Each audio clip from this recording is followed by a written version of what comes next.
For the very first 15-20 minutes, I will give you an overview of the Canopeo app, and later on, Romulo will follow with the details of improving wheat grazing in dual-purpose wheat systems. So let's get started. So the very first question you probably have in mind is, what is Canopeo? Probably some of you are already familiar with the application, but just in case you don't know, I want to define it. And Canopeo is a free mobile device application that allows you to quantify green canopy cover or green vegetation cover. Canopeo allows you to basically quantify green canopy cover in real time. So there is no need to send a picture to a server and wait for the response. Everything happens in your mobile device. Canopeo is available for both Apple and Android platforms. And I guess the distinctive advantage of Canopeo is that it allows you to store an image with its associated metadata, like planting date or vegetation height or vegetation type or any other field that you may find valuable to have attached to that image. Now, the second question you may have in mind is why there is a soil scientist talking about canopy. And the reason is because when I was a grad student at Oklahoma State University, we were working in soil moisture dynamics. And vegetation is actually one of the major players influencing the soil moisture dynamics of the soil. So we had to quantify vegetation somehow. At that time, we were using some softwares that were not very rapid in the sense that we had to quantify thousands of images, and we were really looking for an alternative way. Because of that, we decided to actually start from scratch and develop Canopeo. So Canopeo is right now hosted at Oklahoma State, and the project leader is Dr. Tyson Ochsner. Canopeo was launched in mid-2015, so we've been about a year in the Google Play Store and in the Apple Store. And in this period, we have about 3,000 users or so. And there are, it's a variety of users, from scientists, crop consultants, extension specialists, and then just, people that want to take pictures of their backyard or any crops they have, around. So how does Canopeo work? I guess if you don't have it in your smartphone yet, the first thing you have to do is just to go to the Play Store or the App Store and basically download the app. And let's see if I can. So you basically need to just click in the Get or Download button, and you will notice that throughout the presentation I will be showing some slides from the Apple devices, and some other pictures belong to Android. The interfaces are very similar, but they are native to each platform, so you may have some differences. Once you install once you download the application, the second step is to create an account. Just as any other account, just username and password, and just log in. Once you do that, you will be ready to snap your first picture, or you actually can load any other picture you have in your phone. Once you do that, Canopeo will present with two screens, one showing the original image and also showing a classified image. This classified image is in black and white. And basically the idea here is to try to compare if the white pixels in the classified image match the green pixels in the original image. If you think for some reason that there are less white pixels than green canopy or more green pixels than green canopy, you may want to adjust using the slider, which is right here. So basically, you can swipe and try to compare these two images and see if there is anything it needs to do. Typically, there is no need to do this. The default values are usually provide accurate estimations, but in some situations, as we will discuss in the future slides, you may need to adjust this slider. So let's look at this to a bit more detail. So here's an example of a canola field, and we have a picture that you will not have this in your smartphone. I divided the picture just to point how Canopeo works. So the green pixels classified by Canopeo will appear in white, and then any other element in the background, either stubble or soil, will be appear as black. And this is the adjustment slider. In this case, it's just for the Android platform. If you move it to the left, it will be less inclusive. And if you move it to the right, it will be more inclusive. That means we'll incorporate, will increase the canopy cover. We'll classify some pixels that are probably at the edge between like a grayish and bluish and reddish into active green canopy cover. But as I said before, you seldom need to basically adjust this slider. It's just in particular situations when you really see a difference when these two images are not matching. Once you go to the last screen, you can add some metadata, as we said. In this case, you can set your own field name or a folder or the vegetation type or vegetation height. And there are several fields you can choose from. And then once you do that, you can basically submit everything to your account, which you can access through canopeoapp.com. And you can see all the images that you have submitted with the metadata. You can even make changes in the data in case you made a mistake or something happened. You can re-edit some of the data that you submitted from your phone. There is no need to add location, time, and date. Canopeo will automatically save those. But just bear in mind that sometimes when you are in the middle of the field, when there is no good internet connection or signal, the triangulation from the towers might not be the best. So in some cases, some users reported that and that's because maybe the triangulation between the towers was not optimal to determine the geolocation.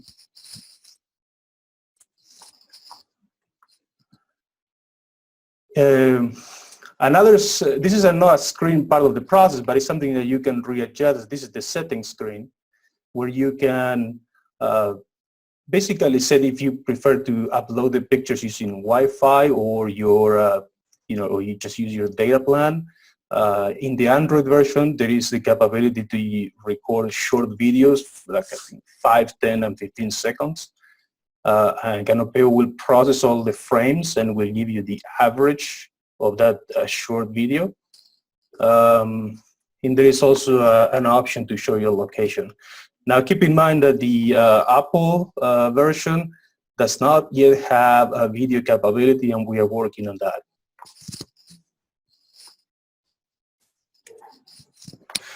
Now I want to give you some guidelines on how to use the app. We receive several questions per month on how to best use the app.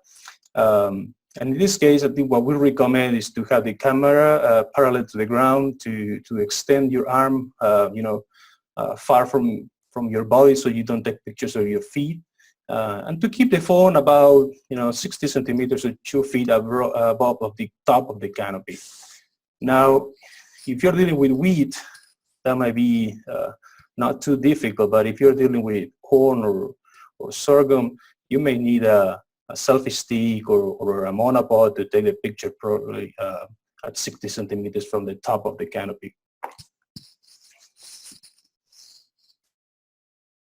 Now, let's look at some pictures of what are good examples and bad examples of pictures. let's start with picture number 1. That picture looks it's a soybean crop, but the pictures was taken too close of the canopy. So as you can see, it's not only blurred, but also the top leaves are too close to the lens of the camera. So those leaves are actually affecting the reading. You will probably want to do something more like image number 3 to keep some distance from the canopy and avoid those leaves to cause overestimation of the green canopy cover of the landscape. Another common mistake is picture number 2, taking a picture of sort of the landscape of the crop. And in that case, Canopeo will still give you a green canopy cover value. The only issue with this picture is that it's really hard to interpret what that value means, because let's suppose that is 75% or 80% green canopy cover. But it's 80% of what? What is the area of that picture? And it's not straightforward, because you may be including sky in some cases, so it's not that straightforward. So we encourage people to take the images downward facing, as the example in picture number 4. So now notice that the difference between picture 3 and 4 is just the height at which the camera was placed. And we assume, or we think that both pictures are okay. They're high quality pictures, much better than 1 and 2.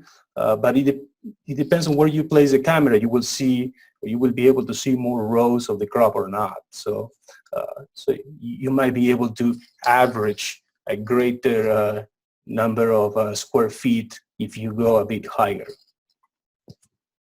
So in the case of picture number 3, you may need to take more pictures in that plot, while in picture number 4, maybe just that single picture is representative of a much larger area of a plot or a field.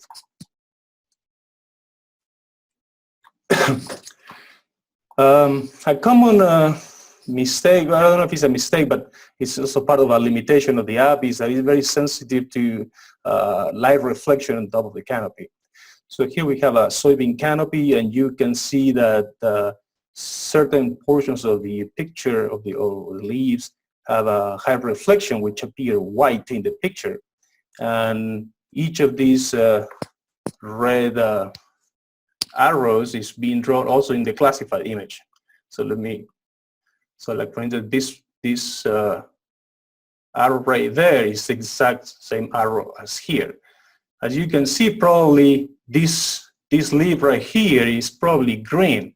It just happens there is light reflection there, so it appears white in the picture, and then Canopeo identifies that as not being part of the canopy. It's just not green to Canopeo. And that causes that all this portion is not being quantified as green. So in this case, what happened is that Canopeo will give you an underestimation of the green canopy cover of that picture. Ways to mitigate this are maybe increasing the distance from the top of the canopy, or maybe choosing a different time of the day to take the pictures.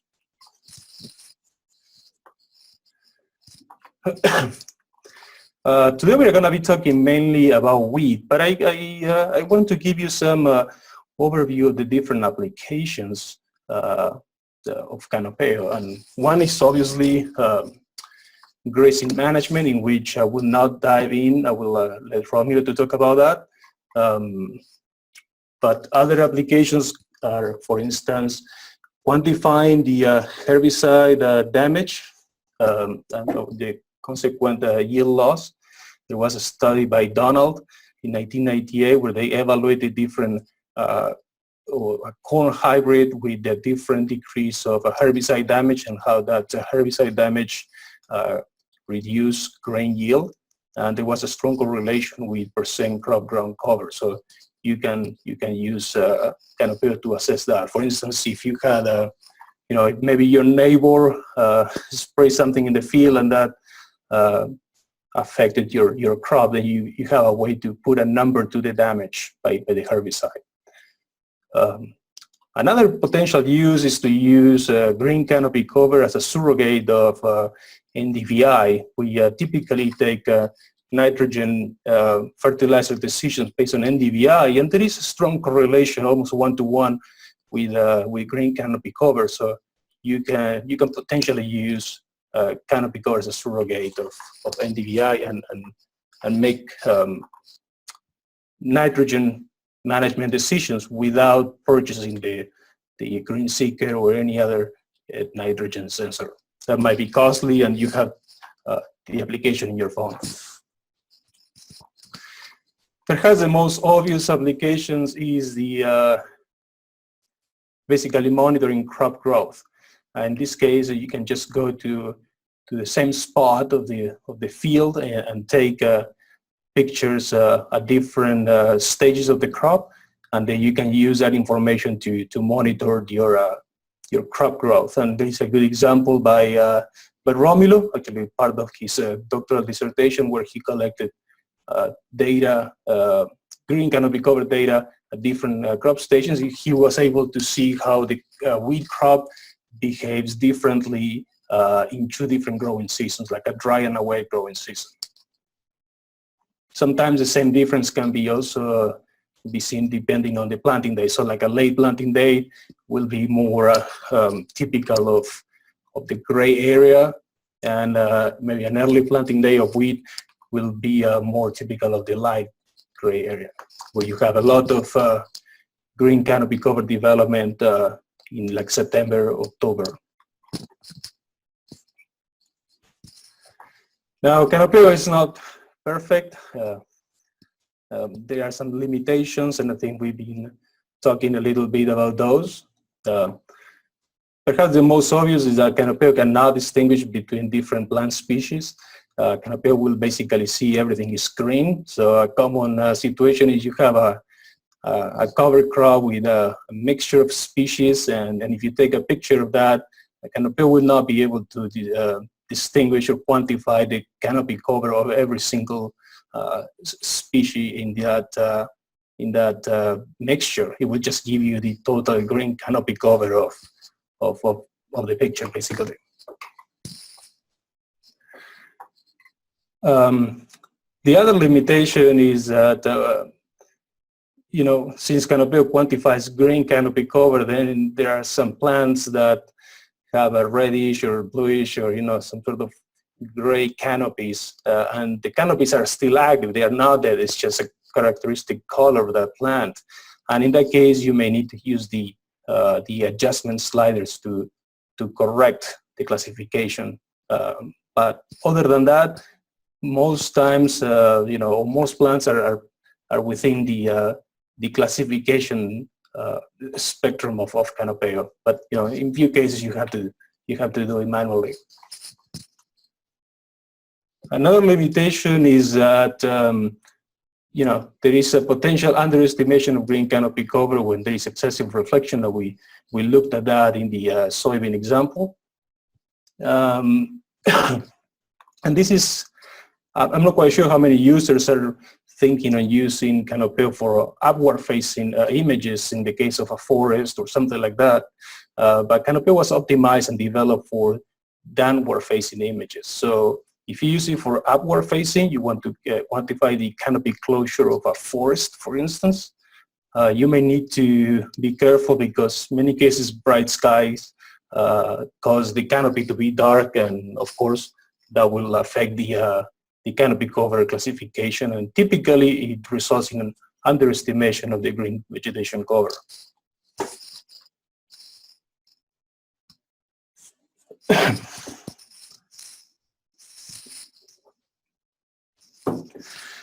The last slide I wanted to share with you was frequently asked questions. These probably are the top 4 questions that we receive on a daily basis. And the first one is if Canopeo needs to be calibrated, and the answer is no. You just can go ahead and start taking pictures. There is no need for any sort of calibration or validation of the app. What happens if you don't have internet access in the field? This is perhaps the most common concern. What we suggest is to, in the settings, to select the Wi-Fi only option And Canopeo was developed, and this is because we tested Canopeo for about 1 or 2 years in the field before releasing. Canopeo will save your images and the metadata in your phone, and as long as you have, of course, space in your hard drive, Canopeo will store the images and will try to upload the images when there is an internet connection. Now, Canopeo tries a couple times, and so if there is a long delay between you being in the field and you reach an available connection, then you may need to do it manually, because Canopeo will not constantly try to avoid draining your battery. So you will see a red dot or a red bubble with the number of images pending for submission in the top left of the screen, I believe for Apple. And you will need to click on that button whenever there is a Wi-Fi connection, and Canopeo will upload the images. I think for this step, you can have as many images as fit in your hard drive. So even if you take like 50 pictures, Canopeo will still store all those 50 pictures with the associated information, and will upload those whenever there's connection available. I don't think there is any limited on that. The third question is about using Canopeo to analyze images taken with drones or UAVs. Yeah, I mean, the answer is yes. You can virtually classify any image you want, but I want to remind everyone that Canopeo is a tool, and as any tool, like a ruler, it all depends on how you use it. So just keep that in mind. When you use UAVs or drones, you may be taking pictures from maybe several hundred feet above the canopy, and then each pixel may represent a much greater area than when you take a picture 2 feet above the crop canopy. The fourth question is, many people want to know if how Canopeo works, and it seems that for many still or sometimes these applications look like a black box, and I want to make the point that the details about Canopeo have been published in a peer-reviewed manuscript in Agronomy Journal, and you can go there and see how Canopeo works in detail, and how Canopeo compares to other popular softwares to quantify green canopy cover in agronomy. With this, I want to finish this short presentation, and just encourage you to contact either Tyson or myself, or you can just submit an email to canopeo@support.com. We will try to help you as much as we can. So I don't know if there are any questions. If you do have questions, you can go ahead and use the chat function at the bottom of your Zoom window. There should be a little chat bubble. I do have a question about if the webinars are being recorded, and yes, we do record them. We usually get them posted to the project website and our YouTube channel within a day or two after the meeting. Any other questions? There's a question that says, is there a plan for a plant health evaluation? I'm not quite sure what it means by plant health, but so what we want with Canopeo is to avoid restricting it to a specific project. We want Canopeo to classify green canopy cover, and then let people use that value to, according to what their needs are. So we have received requests also to quantify nitrogen fertilizer rates, and we don't want to tie Canopeo to a specific use because it's really hard to maintain, and we want to keep it broad.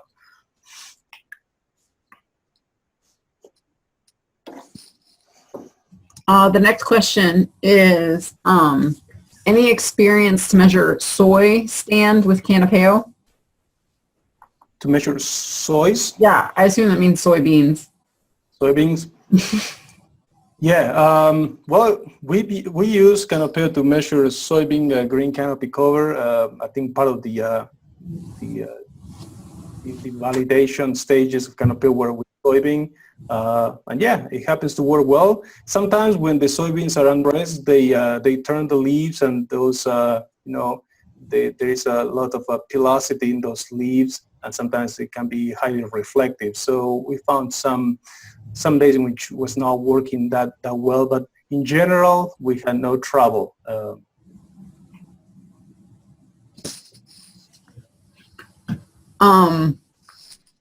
There is an additional question about pictures with cloud cover, and then one after that about a recommended time of day to take pictures. So maybe you want to cover both of those together.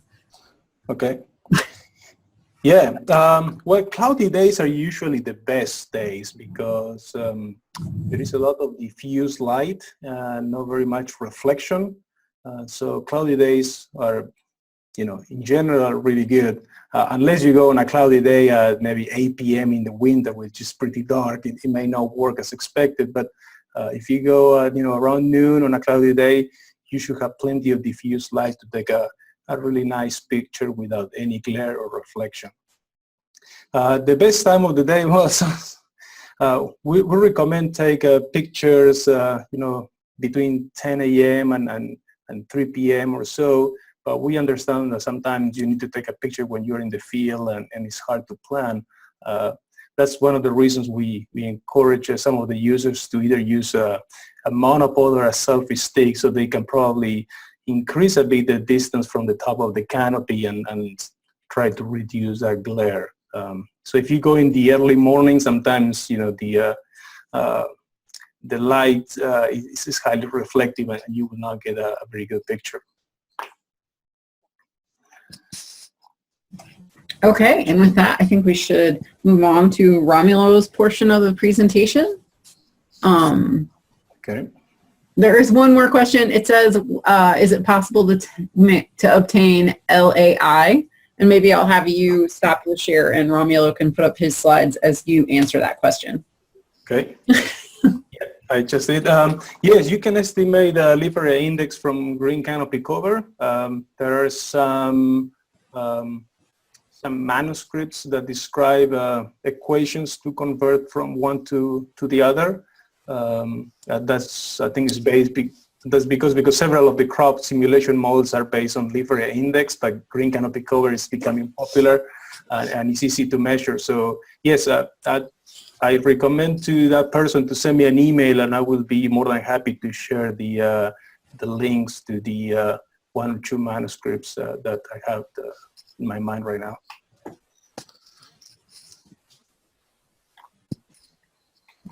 All right. So next up is Romulo Lollato, who is going to be talking some more about the wheat grazing end of using Canopeo. Okay, well, thanks, Amber. Can everybody see my screen? Yes, they should be able to. I can, at least. Okay, excellent. So, well, I want to start off here really thanking you guys for being here with us today, and also thanks, Andres, for sharing some of this information with us. So this app is really, really useful, not only on a research perspective. So really have my team here at K-State take pictures from our wheat plots and alfalfa plots almost every other week. We really use it in our research program, maybe to quantify light interception or maybe the water use or the water partitioning. So it's really useful app. But not only from a research side, how can a producer from a practical standpoint use this app in their operation and take decisions, more informed decisions with the information that this app is going to provide them? So I'll start this presentation really expanding some where Andres stopped, and we're going to talk here about going a little bit more in depth on how to use the Canopeo app to better manage cattle stocking density in wheat fields that are grown for forage in the fall and spring, and later on for grain. So that's what we call the dual purpose wheat system. So to give you some historical background, I'll share some results from research that was done in Oklahoma by Dylan Bucci and Jeff Edwards, and they published it back in 2013. So they were looking at the importance of the percent green cover at 2 times of the year. So before winter dormancy and as well as time of grazing termination, that was the first hollow stem. And they were trying to find what was the threshold green cover that we need to sustain really in order to avoid hurting our wheat yields. So what they did is they looked at 2 different wheat varieties. So these varieties had contrasting growth habits, as you can see here in this slide. So Fuller, which is a semi-prostrate growth habit, and Overly, which has a more erect growth habit. And they tested these 2 varieties in 4 different grazing intensities. So, and these grazing intensities you can see on these pictures here. So they had an intense, very intense grazing where the plots are grazed down to about 1.25 inches. They also have an average grazing intensity where the plots were mowed down to about 3 inches high. And they also had a light grazing intensity that you can see here in the bottom pictures, where the plots were mowed down to about 4.75 inches. And they compared all of these to a non-graze control for both varieties as well. So the simulated grazings, they occurred every time that the regrowth achieved about 2 inches. So again, you can see the different intensities of grazing here and how they would affect the 2 different varieties. And this trial they conducted in 2 locations in Oklahoma during 3 years. If we think of the reasoning behind this work, it's really that whenever we're grazing the crop, we are imposing that stress not only of defoliation, which their simulated grazing was accounting for in this study, but we also have many other stresses that we're giving to the wheat crop. So we have a soil compaction, nutrient removal, uneven nutrient return to the soil. Maybe if we're grazing in a wet conditions, we may have trampling of wheat plants and so on. So when you think of the reasoning again, that amount of green leaf that is remaining in the wheat crop at time of grazing termination is really crucial in determining that recovery potential from grazing. So how likely is the crop to recover from that grazing stress or not? So if you think about these, the green leaves, they're really that factory, right, that the crop has to produce carbohydrates and recover from grazing. So the amount of leaf area left at time of graze termination is really correlated with light interception, water use, or if you see here more specifically, the partitioning between evaporation and transpiration. So really the greater the defoliation that we have at time of grazing termination, the worse are the chances that the crop is going to have to fully recover from that stress. So back to their findings here, this first graph that I'm showing you, it really shows the relationship between the amount of green canopy cover before winter dormancy. So this was measured in December. That's what we have in the x-axis. And grain yield relative to that non-graze control. So remember that they had 3 different graze intensities and a non-graze control. And these are data from the 6 site years that they have in this study. And what they showed here is that as long as a minimum of about 53% green cover was maintained in December, those wheat yields, they were sustained relative to those non-graze plots. So they were about 90% of those maximum yields. Now, on the second graph that I'm showing you here, it's that same data, but really looking at a different time of the year, so at graze termination, or what we call at first hollow stem. And here, this generally occurs during the spring, sometime early March, and we can see that the threshold is a little bit more conservative. We actually need about 62% fractional green canopy cover to sustain those relative yields above about 90% of that non-graze control treatment. Okay, so what we see here is really excellent information, but the challenge, historically the challenge has always been how would producers measure or quantify this percent green cover. And really, as Andres said before, there was really no easy or cheap methods that producer could use to do so. Now really with Canopeo, and you can see a couple of pictures here and their classification with Canopeo, it really became much easier for producers to have a very accurate estimate of that green cover. Here in these two examples, the wheat pasture in the top was this picture was taken in December, had about 88% green cover, and in the bottom we have after grazing only about 18% canopy cover left. So again, producers have these options in their phone at their fingertips to really do an easy estimate of the green cover. So Andres already went over this, so really to make a good estimate of green cover, we just need to take these parallel pictures to the ground, avoiding to include feet in the picture. But I guess a different question that arises is how many pictures do you need to take? Right, so if you have from a field, how do you represent a field? Is one picture enough? Do you need 100 pictures?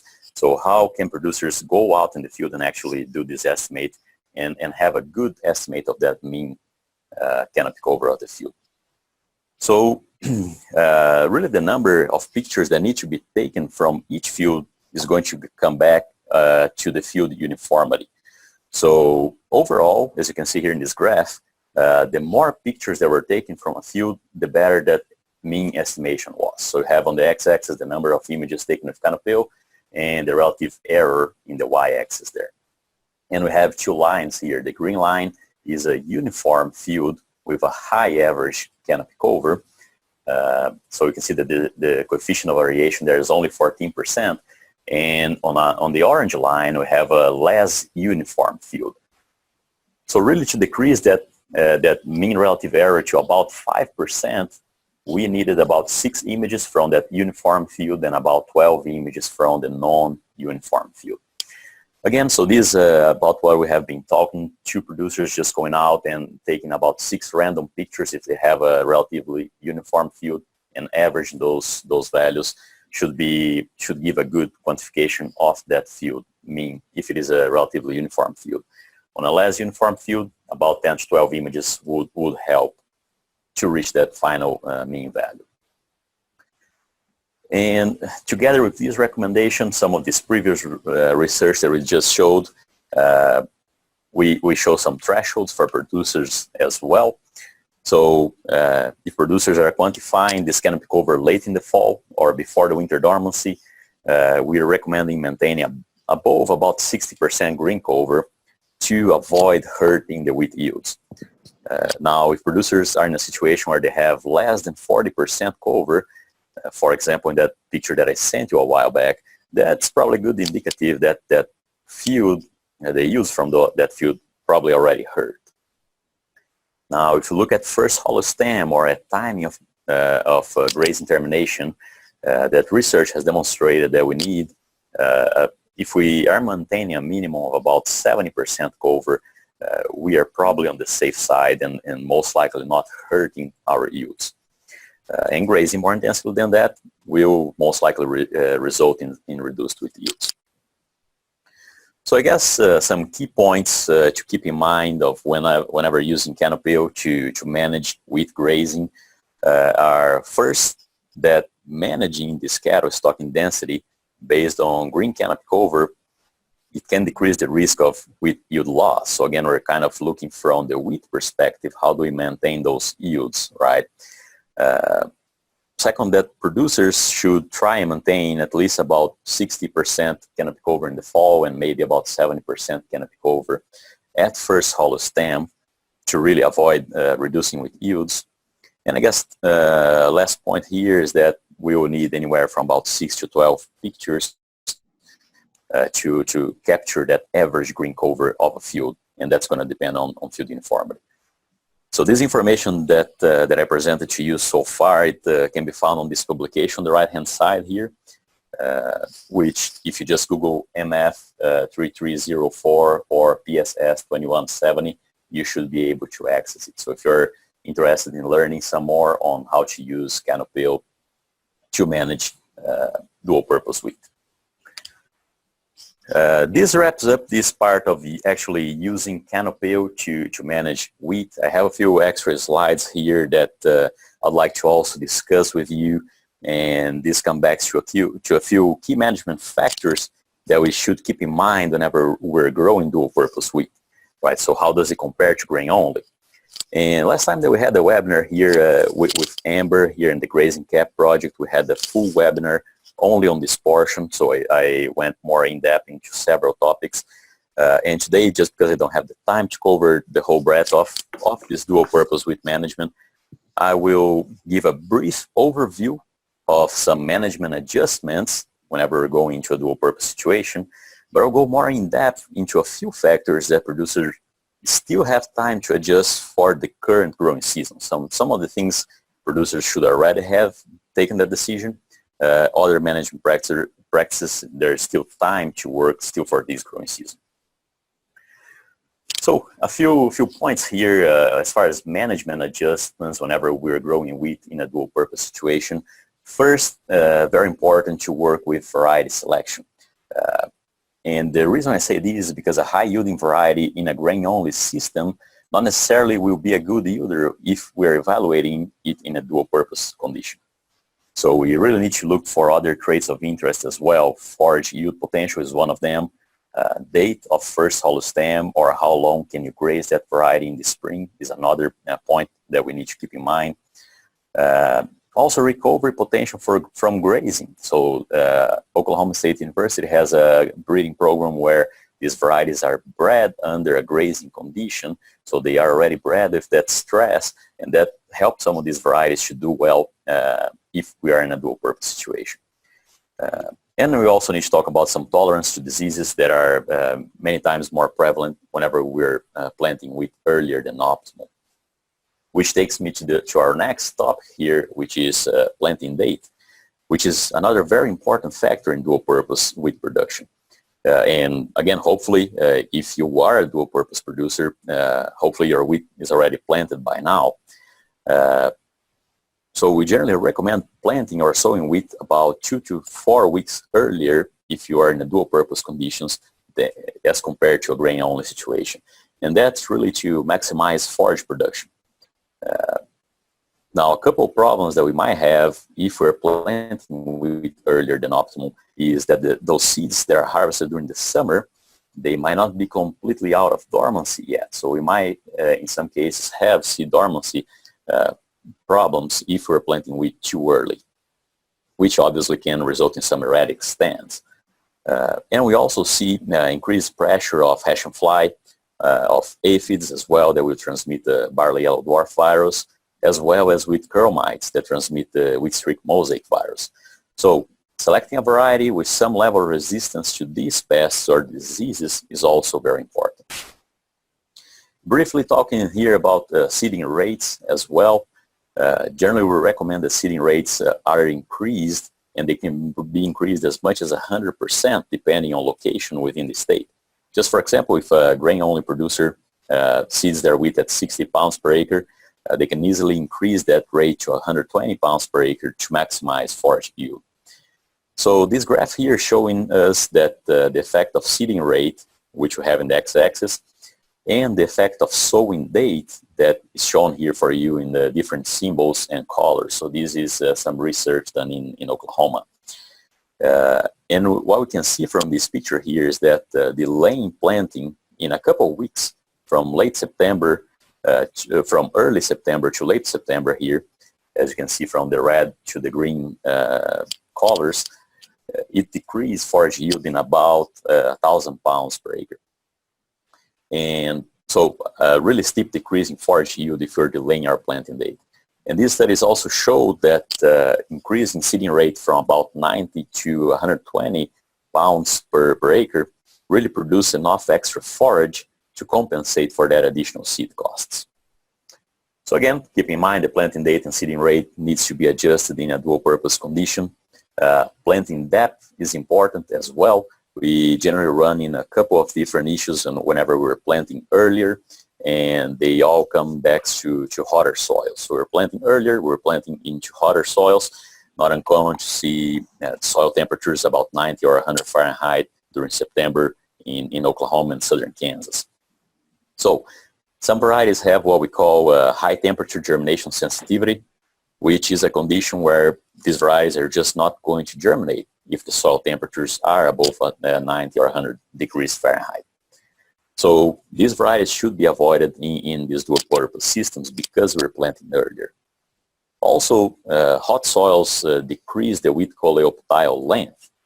So if, for example, if there's not moisture available in the top inch or inch and a half of the soil profile, I really don't think it's a good idea to try and plant deeper to reach that moisture, especially because if you're planting earlier into hot soils, the coleoptile is going to be decreased.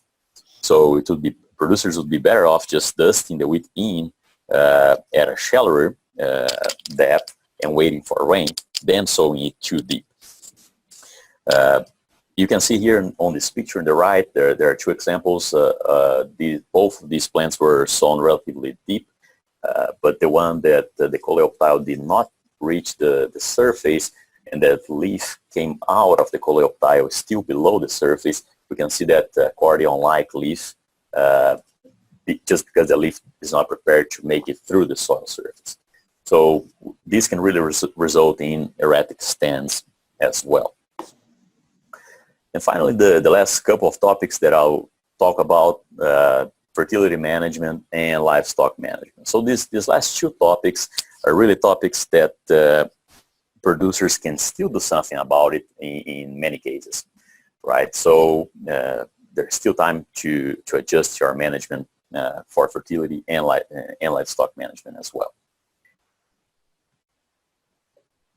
As far as soil fertility goes, the three things that in my opinion are the most important here whenever we consider a dual-purpose wheat situation are soil pH, phosphorus fertilizer, as well as nitrogen fertilizer. Here you can see these effects of low soil pH on wheat forage yield in that upper image. And you can see how much forage yields are decreased by low soil pH. In the bottom image, you can see the effects of in-furrow phosphorus fertilizer, so phosphorus applied with the seed, versus no phosphorus also in a low pH situation. I'm just briefly mentioning low soil pH and phosphorus P here because similarly to the other management practices that we talked about up to now, not much more that dual-purpose producers can do about these. But it is a growing problem in the southern plains, including Oklahoma and Kansas. So I thought it was important to at least bring it to your attention, maybe for next growing season to do something about this. Now, whenever we talk about nitrogen fertilizer, what I think that is very important to understand is that nitrogen requirements are greater in a dual-purpose system than in a grain-only system. And mainly because we're really exporting a lot of the nitrogen in the forage. So our recommendation is that nitrogen rates should increase anywhere from 30 to 40 pounds per acre for each 1,000 pounds of forage per acre that are going to be produced, or for each 100 pounds of beef per acre. And that in addition to the spring fertilization based on a yield goal. So for example, here we have a K-State's formula for our nitrogen management in winter wheat. And this formula is based on the yield goal for that farm, for that specific farm, this conversion factor of about 2.4, which is taking into account the nitrogen that is exported, nitrogen use efficiency as well. It also takes into account organic matter and its mineralization, profile nitrate, and some other adjustments as well. And one of the adjustments that we have is the grazing adjustments here. And that's where that 30 extra pounds of nitrogen per acre for each 1,000 pounds of forage produced comes in. So again, the requirements are greater and we need to adjust that in order not to hurt our grain yields and our forage yields as well. So these are some adjustments on the crop management to account for the grazing of these dual-purpose wheat situations.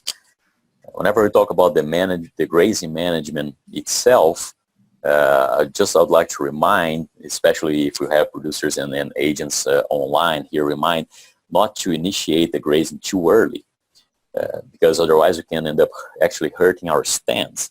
So we really need to wait until there's a good development of that secondary or the crown rooting system that will provide a good anchorage to those plants and that will avoid that whole plant removal.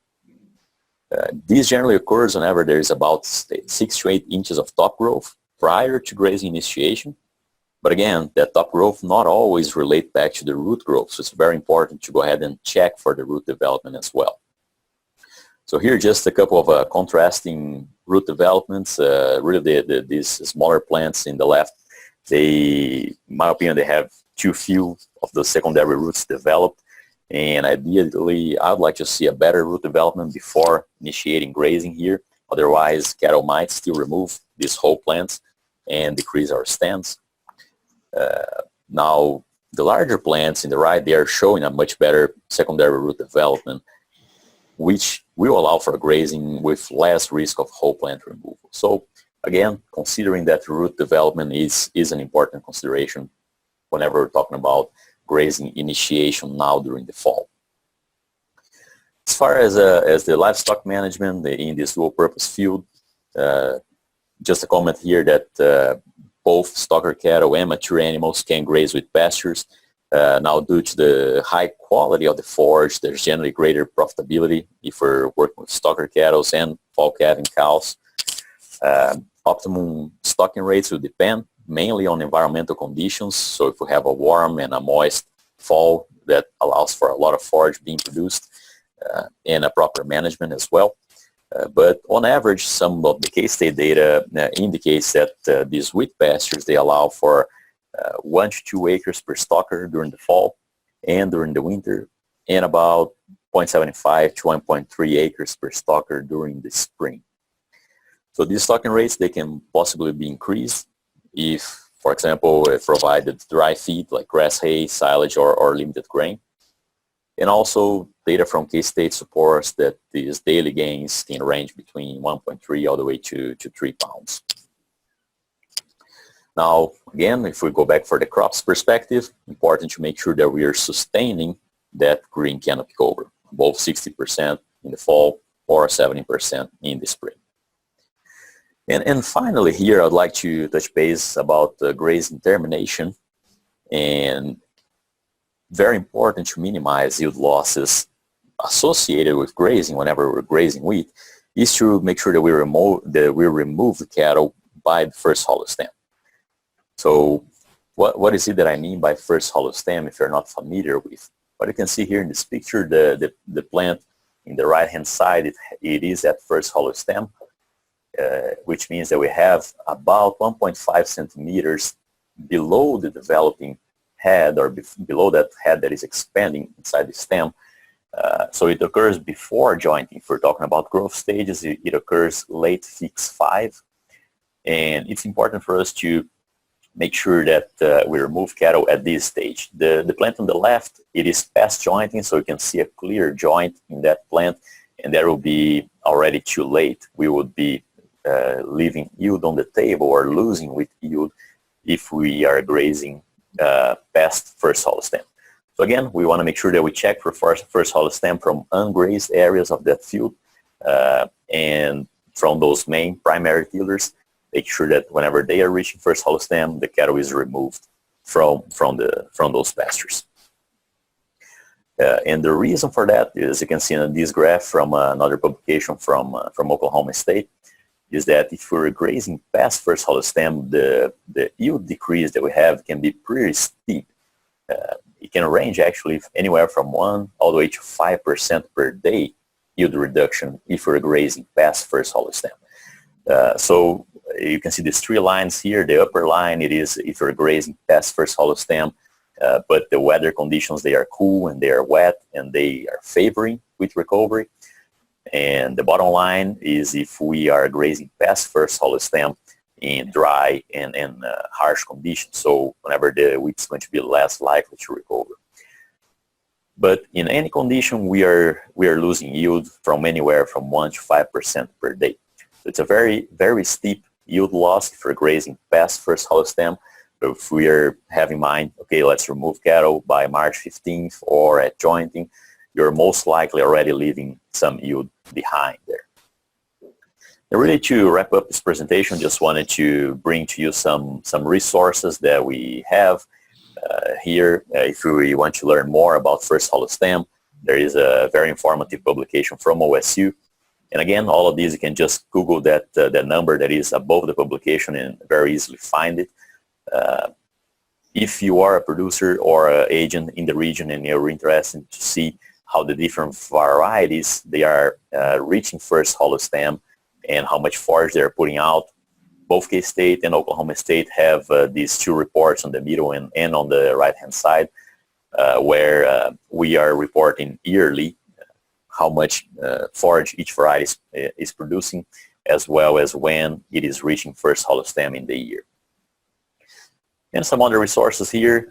We have this publication that I commented with you before, how to use Canopeo to manage dual purpose wheat, and a couple of other publications that give more guidelines on really grazing wheat and really growing wheat for first hollow stem. One of them talking about wheat establishment in hot soils, and the other one a long-term analysis of the impacts of grazing on wheat grain yield.